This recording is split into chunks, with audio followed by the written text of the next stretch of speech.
Assalamu alaikum. This is Maruf Khan. Welcome back to another video. I hope you all are doing well and make sure you all have subscribed to my YouTube channel. So इस video में हम लोग zoology first year का practical centre के MCQs करेंगे। Start करते हैं। हमारे पास फर्स्ट MCQ है कि the number of amino acid present in insulin is. तो हमारे पास जो इंसुलिन में नंबर ऑफ अमाइनो एसिड्स होता है वो हमारे पास 51 होता है। करेक्ट ऑप्शन जो है वो यहाँ हमारे पास बी होगा। नंबर 2 है कि this enzyme is responsible for breaking bond with H2O। ये हमारे पास हाइड्रोलाइजेशन की डेफिनेशन है जिसमें हमारे पास जो है ना वो पॉलीमर मोनोमर में ब्रेक डाउन होते हैं और हमारे पास एडिशन होती है वाटर की। सो इसमें जो एंजाइम हमारे पास रिस्पॉन्सिबल होता है वो होता है हाइड्रोलेज। सो करेक्ट ऑप्शन जो है वो हमारे पास बी है। हमारे पास MCQ नंबर 3 है the process in which the enzyme activity is inhibited by its own product is called. So हमारे पास आंसर होता है फीडबैक इनहिबिशन। वो हमारे पास जो रिएक्शन हो रहा होता है वो कम होता है क्योंकि प्रोडक्ट जो है ना वो हमारे पास एक्यूमुलेशन उनकी हो रही है, रिएक्शन होती जा रही है और ये भी नेगेटिव होता है कि एक चीज़ जो है ना वो बन रही है और उसी का रिएक्शन जो है वो दूसरी तरफ अपोजिट आ रहा है, तो ये कम्पिटिटिव इनहिबिशन होता है। यहाँ पे इन्होंने कहा हुआ है बोथ ए एंड बी, तो यहाँ पे जब हमारे पास होता है जब यहाँ पे कम्पिटिटिव इनहिबिशन की जगह हमारे पास नॉन कम्पिटिटिव इनहिबिशन दिया गया होता, क्योंकि हमारे पास जो फीडबैक इनहिबिशन होता है ये रिवर्सिबल नॉन कम्पिटिटिव इनहिबिशन होता है। सो करेक्ट ऑप्शन जाएगा यहाँ बस ए होगा, फीडबैक इनहिबिशन। पास MCQ नंबर 4 है it causes African sleeping sickness. तो ये पता होगा कि हमारे पास जो लिशमेनिया होता है वो डिजीज होता है हमारे पास लिवर का, इसमें लिवर खराब हो जाता है और ये जो है ना वो हमारे पास इन्फेक्शन होता है वाइट ब्लड सेल्स का। अब हमारे पास बचता है ट्राइपनोसोमी। ट्राइपनोसोमी जो है ना वो हमारे पास स्लीपिंग सिकनेस जो है ना वो डिजीज कॉज करता है। सो करेक्ट ऑप्शन जो है वो ये हमारे पास बी है। अब हमारे पास MCQ नंबर 5 है tube feet are found in. तो हमारे पास जो फाइलम होता है एकोनोडर्मेटा उसमें ट्यूब फेट है, जैसे कि आपने देखा होगा हमारे पास स्टार फिश में। सो जो है वो हमारे पास डी है। MCQ नंबर 6 है all of these are amniotes except. तो हमारे पास क्लासेस होती हैं उनके एग जो एमनियोट्स होते हैं उसका क्या मतलब होता है कि हमारे पास जो है इनके एग में क्वांटिटी ऑफ यॉक होता है और इनके पास जो है एग में प्रोटेक्टिव मेम्ब्रेन होती है जिसको हम कहते हैं एमनियॉन्स। इसलिए इसके जो ग्रुप हैं तो हायर वर्टिब्रेट्स के जो ग्रुप हैं उसको हम कहते हैं कि ये जो एमनियॉट्स होता है। अब कौन कौन से होते हैं वो, तो वो मैमल्स होते हैं जिसमें हमारे पास मैन आ गए, तो ये तो नहीं हुआ क्योंकि इन्होंने कहा हुआ एक्सेप्ट।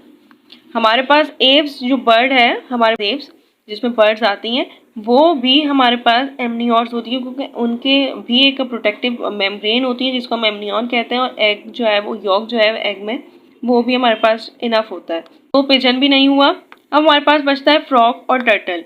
हमारे टर्टल आता है रेप्टाइल्स में और रेप्टाइल्स भी जो हमारे पास हैं वो एमनियॉट्स हैं क्योंकि इनके पास भी प्रोटेक्टिव मेम्ब्रेन होती है। फ्रॉग और फिशेज ऐसी हैं है ना जिनको हम कहते हैं कि ये ए एमनियॉट्स हैं। क्यों? क्योंकि हमारे पास इनके पास एक प्रोटेक्टिव मेम्ब्रेन नहीं होती है, ना इनके पास इनफ जो है वो यॉक होती है एग में। सो करेक्ट ऑप्शन जो है वो ये हमारे पास ए है। MCQ नंबर 7 है कि this is the jawless fish. तो हमारे जॉलेस फिश जो है वो लेम्प्री होता है या फिर हैगफिश होता है। ये दो ही आपकी बुक में मेंशन की हुई है, सो इनको जो है वो रिमेंबर रखिएगा। MCQ नंबर 8 है all of these are properties of human teeth except. तो ह्यूमन टीथ की जो है ना वो 3 प्रॉपर्टीज होती हैं, एक होता है थेसोडोन, एक होता है हेट्रोडोन। 4 टाइप्स के टीथ होते हैं, incisors, canines, premolars and molars. और थेसोडोन का मतलब है कि हमारे पास जो टीथ हैं वो जम्स में फिक्स हैं। हमारे पास कंडीशंस होती हैं टीथ की 2। डेसिडस टीथ जो है वो 20 होते हैं, जबकि परमानेंट टीथ आते हैं फिर उसके पास हमारे पास बच्चों के पास टीथ होते हैं 20, फिर हमारे पास 32 टीथ आते हैं जिनको हम परमानेंट टीथ कहते हैं। तो वो कंडीशन हमारे पास डायफियोडोंट कहलाती है, लेकिन हमारे पास प्यूरियोडोंट जो है वो कोई भी कंडीशन नहीं है। सो करेक्ट ऑप्शन जो है वो यहाँ हमारे पास डी है। नंबर 9 है lactobacillus bacteria are found in. Bacteria होता है वो फाउंड होता है कोलोन में। सो करेक्ट ऑप्शन जो है वो हमारे पास बी है। हमारे पास MCQ नंबर 10 है this is an endocrine as well as exocrine gland. तो पेनक्रियाज जो है वो हमारे पास एक्सोक्राइन और एंडोक्राइन ग्लैंड बोथ होता है। सो करेक्ट ऑप्शन जो है वो हमारे पास बी है। हमारे पास MCQ नंबर 11 है कि it is called the pacemaker of heart. तो पेस मेकर ऑफ हार्ट ऐसे नोट कहलाता है, sinoatrial node. So correct option जो है वो यहाँ हमारे पास सी है। MCQ नंबर 12 है ventricular repolarisation producers. So T wave जो है वो हमारे पास प्रोड्यूस होती हैं, कॉज होती हैं वेंट्रिकुलर रीपोलराइजेशन से।